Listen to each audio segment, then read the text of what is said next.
इस पूरे मामले में दरअसल दिल्ली पुलिस और उसकी जांच भी कई सवालों के दायरे में है। ये पहले 5 आरोपियों का नाम लिया गया था, अब 7 आरोपियों की बात हो रही है। लेकिन इन सब के बीच निधि, वही दोस्त, तथाकथित दोस्त, जिसको लेकर अब खूब गुस्सा लोगों का सामने आ रहा है। कई लोग उसके सामने आकर बयान देने के बाद ये प्रश्न पूछ रहे हैं कि वो कैसी दोस्त थी, आखिर उसने इस तरह का क्यों किया अंजलि के साथ। उसके परिवार वालों को कम से कम बता देती। अब तो मां भी अंजलि की ये कह रही कि हम तो निधि को जानते ही नहीं, वो कौन सी दोस्त थी, हम तो उन्हें पहचानते तक नहीं है। इधर पहले ही दिल्ली महिला आयोग की स्वाति मालीवाल ने कई प्रश्न निधि पर खड़े कर दिए हैं।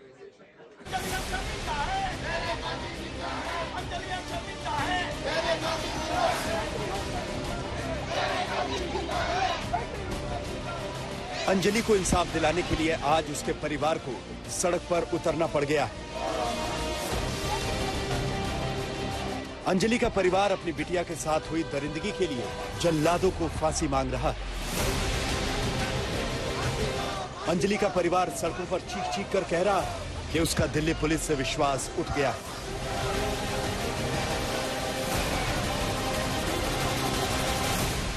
जब 2 जनवरी को परिवार के साथ हम एसएचओ के पास गए थे तो वहां माता का 302 में बयान दर्ज होता है। पुलिस आश्वासन देती है कि ये केस 302 में चलेगा, पर आज दिल्ली पुलिस के आला अफसर आगे कहते हैं कि 302 का मुकदमा ही नहीं है। कल जब पोस्टमार्टम रिपोर्ट आई तो आपने देखा किस बर्बरता से उसकी मौत हुई है। अंजलि के हथियारों को फांसी दो, फांसी दो। आप ये डिमांडिंग, आप चाहते हैं कि कैपिटल पनिशमेंट हो? सर, फांसी की सजा हो सर, और या 302 हैंग टिल डेथ। दिल्ली की अंजलि केस में ये 3 केंद्र बिंदु हैं। पहला, अंजलि को घसीट घसीट कर मारने वाले 5 जल्लाद, जिनकी संख्या अब पुलिस ने बढ़ाकर 7 कर दी। दूसरा, अंजलि के साथ स्कूटी पर बैठी निधि, जो खुद को अंजलि की सहेली बता रही। तीसरा, दिल्ली पुलिस, जिसको ये क्लियर नहीं है कि केस क्या बनाना है। 60 घंटे बाद पहले दिल्ली पुलिस निधि को पेश करती है और निधि बड़े आराम से ये कह देती है कि अंजलि उस रात नशे में थी और मना करने के बावजूद स्कूटी चला रही थी। वो उसने बहुत ज्यादा ड्रिंक कर रखी थी, बहुत ज्यादा ड्रिंक कर रखी थी कि वो ना मतलब होश में नहीं थी अपने। और मैं पीछे बैठकर भी मैंने गाड़ी को संभाला कि कहीं कोई हादसा ना हो जाए। और पहले तो एक बार हम हादसे से बचे, हम दोनों मरते एक बार। निधि सारी बात गलत कर रही है। नाम निधि को जानते, अगर निधि उसकी फ्रेंड भी है तो मेरे बेटे को अकेले कैसे क्यों छोड़ के आ गई? कोई फ्रेंड ऐसी होती हैं जो अकेले छोड़ी आई। और एक्सीडेंट नू कहती है मैं दोनों का एक साथ हुआ है, तो मेरी बेटी गई भगवान के पास और तू बच गई। 2 बच्चों का एक साथ एक्सीडेंट होएगा एक गाड़ी से, तो एक बच्चा मर जाएगा और एक जिंदा रह जाएगा जो उसके खरोच भी नहीं आई। सब सोची समझी साजिश है। निधि की बातों पर अंजलि के परिवार को बिल्कुल भी विश्वास नहीं है और निधि पर विश्वास न करने की वजह भी है। वो इसलिए क्योंकि निधि ने सिर्फ खुद को बचाने वाला बयान दिया है। निधि कह रही है कि वो अंजलि की दोस्त है। अंजलि का परिवार कह रहा है वो निधि को नहीं जानते। निधि ने 31 दिसंबर की रात का पूरा सच नहीं बताया।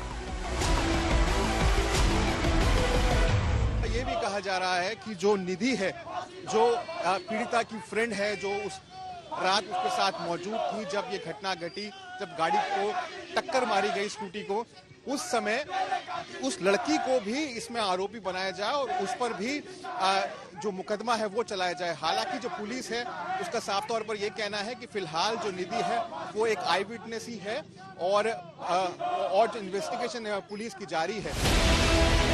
अब हम आपको निधि का वो सच दिखाने जा रहे हैं जिसके बारे में अभी तक आपने नहीं सुना। तो सुनिए, 31 दिसंबर और 1 जनवरी की रात लोगों ने निधि को घायल हालत में देखा और जब उससे चोट के बारे में पूछा गया तो उसने बहाना बना दिया। पड़ोसी बताते हैं कि निधि उस रात लड़खड़ाते हुए घर लौटी थी। उसके हाथ में सूजन थी और चेहरे पर खरोच के निशान। और जब उससे लोगों ने पूछा तो उसने घर की सड़क पर गिरने का बहाना बना दिया। अभी तक जांच में जो सामने आया है वो ये कि निधि घटनास्थल से करीब 1.5 किलोमीटर पैदल चलकर पहुंची थी। आज अंजलि के केस में हमने दिल्ली पुलिस को समन करा था। दिल्ली पुलिस के सीनियर ऑफिशियल्स आए हैं और उन्होंने हमें एक जवाब दिया है। जब हमने उनसे पूछने की कोशिश करी कि उन्होंने किस तरीके की जांच करी है, तो उनकी जांच में बहुत सारे प्रश्न चिन्ह निकल कर आए हैं। मेरी ये रिकमेंडेशन है केंद्र सरकार को कि ये केस तुरंत दिल्ली पुलिस से लेके सीबीआई को ट्रांसफर कर देना चाहिए, क्योंकि अभी तक जो दिल्ली पुलिस ने जांच करी है इस केस में, वो मेरे हिसाब से बिल्कुल चिंताजनक है और संतुष्ट करने वाली नहीं है। सबसे पहले हमें यह पता चला है कि दिल्ली पुलिस ने आज तक निधि का फोन रिकवर नहीं करा है। ऐसा कैसे हो सकता है? निधि का फोन रिकवर करना बहुत जरूरी है, क्योंकि उस फोन में बहुत इंपॉर्टेंट एविडेंस हो सकती है। तो अभी तक निधि का फोन रिकवर नहीं करा गया है, कन्फिस्केट नहीं करा गया है, एफएसएल में नहीं भेजा गया है। ये बहुत बड़ी बात है। अब अंजलि के पड़ोसियों का गुस्सा निधि पर उबल रहा है और वो कह रहे हैं कि निधि को सब कुछ पता है, वो कोई भी सच नहीं बता रही। दिल्ली पुलिस भी निधि को छिपा रही है। हमारे सामने आ रही, उसने क्यों नहीं थाने में बताया, क्यों नहीं? है हर एक चीज है। हम उनके घर से, हम उनके परिवार से ही है, हम उनके पड़ोसी हैं जी। हमारी बेटी थी, वो हमारी गली में हमारे सामने पली थी, पैदा हुई थी, सब कुछ। हमें बहुत दुख है, उस बेटी का बहुत दुख है। हमारी ये मांग है जी, इंसाफ चाहिए। इस लड़की को सारा पता है, ये इसको ये छुपा कर रही है, इसके आगे आए सबके सामने। ये मांग है हमारी। पता नहीं जी हमें क्यों नहीं आ रही, ये पुलिस जाने ये क्यों नहीं आ रही। जो पुलिस इसको छुपा रही है वो सामने क्यों नहीं लाया जा रहा। अब अंजलि केस में लोग दिल्ली पुलिस और उस रात की इकलौती चश्मदीद निधि को कटघरे में खड़ा कर रहे हैं।